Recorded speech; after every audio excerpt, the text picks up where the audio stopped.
Hi guys, this is a video response to my thread, which was one of them thread things with 4 questions. Unfortunately, I have to redo the video because the initial response that I did last Friday or Saturday, I don't remember, was abruptly cut by YouTube, and only 5 minutes were uploaded, whereas I did something like 8 or 9 minutes. So I didn't have the very last part of the questions, basically. So anyway, first question was music memorabilia. I do collect back home. I have a box full of tickets, but here I haven't managed to collect any of them because the gigs that I go anyway, they don't have proper tickets like, saying the band name and all that. They just give you a piece of paper that says, has a date or something, and it's rubbish. Or maybe they stamp your hand, so that's not very memorable, is it? So anyway, but I did manage to have one thing from one gig that I went, which was this. As you can see, it's a poster. Actually, this is not the kind of poster that people put on the street. It is like silk screen from, as you can see, whoops, Black Mountain Dead Meadow. So then 2005, and it's numbered as well. It's numbered. I got it on the gig. It was quite hard to move around without damaging it, and I managed not to do it, which is quite good because they didn't have any of these casings where you put in the which is like a cylinder where you put it in. I just held it. I don't remember if I bought it before or after, to be honest. Not sure. It's on a very cheap IKEA frame. It doesn't deserve this. It deserves much better, actually. But it's beautiful. I think it's fantastic. One day I'm gonna get a proper frame for this one, and yeah, I don't know if my girlfriend agrees, but yeah, I will put it in the living room. And yeah, it has the date as well. That yeah, it's London, Scala, 23rd. I think it was October. Anyway, yeah, that's my single music memorabilia that I have here. Anyway, now the second question is what should I say? If I have any documentaries or film or anything like that, anything of the sort.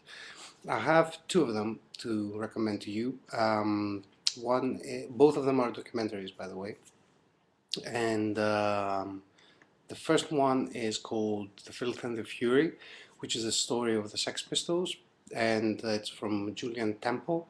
It's a fantastic film, fantastic documentary, and the thing is that we pretty much know the story of the Sex Pistols, but it puts it into perspective historically as well, because they were a product of their time, and this sort of slips by in whatever you read. So it doesn't mention exactly what was going on, the unrest in the English society at the time, and all that kind of thing, which makes it really interesting. And also it has um interviews with the people as well.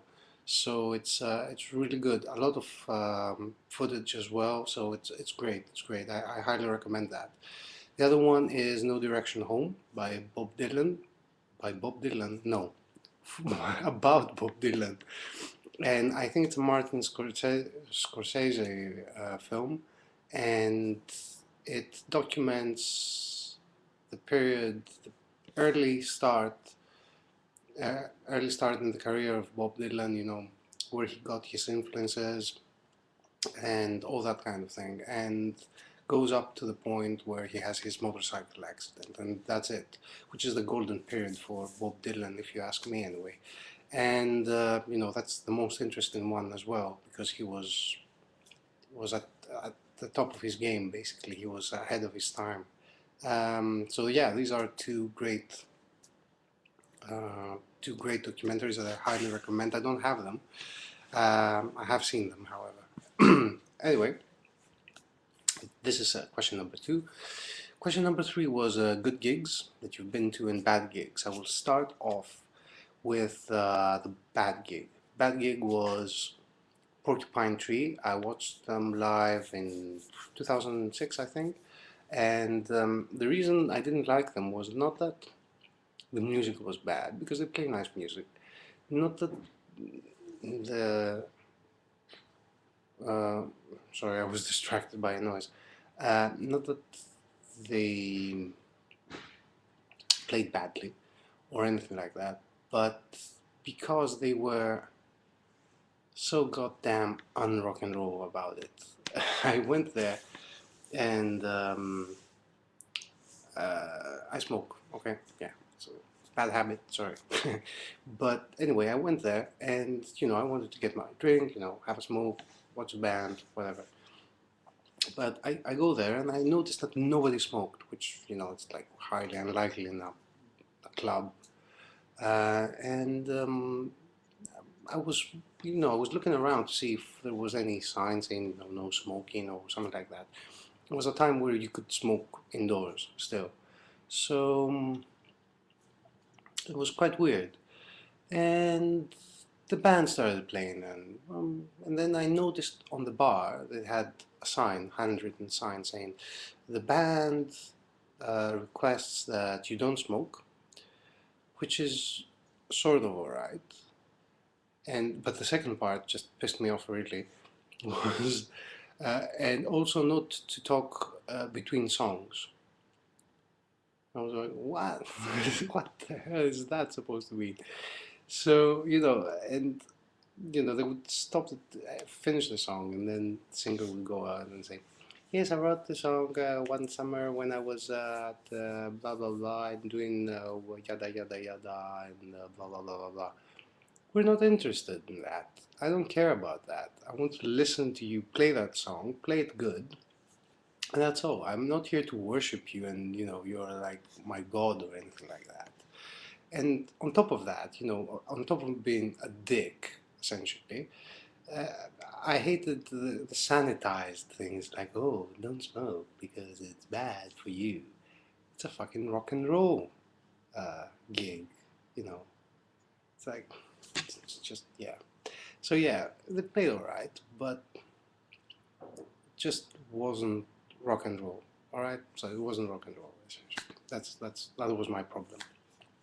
That was the worst one. The best one was on All Tomorrow's Parties, which is, I think it's also happening in the US as well. I'm not sure though. Anyway, it's All Tomorrow's Parties, and it's just a 3-day music festival. It happens in several places here in the UK, and it was an amazing 3 days. I mean, I saw there Bardo Pond, I saw the Stooges, MC5, the surviving members, all kinds of bands, and Sonic Youth. So, there were amazing bands, but the best one was the closing one, which was Be Your Own Pet. I don't know if you've heard of the band. It was a band that was formed with 16-year-olds basically that somehow knew Thurston Moore, and he signed them up and he made a record for them, and they actually did 2 records and then they disbanded.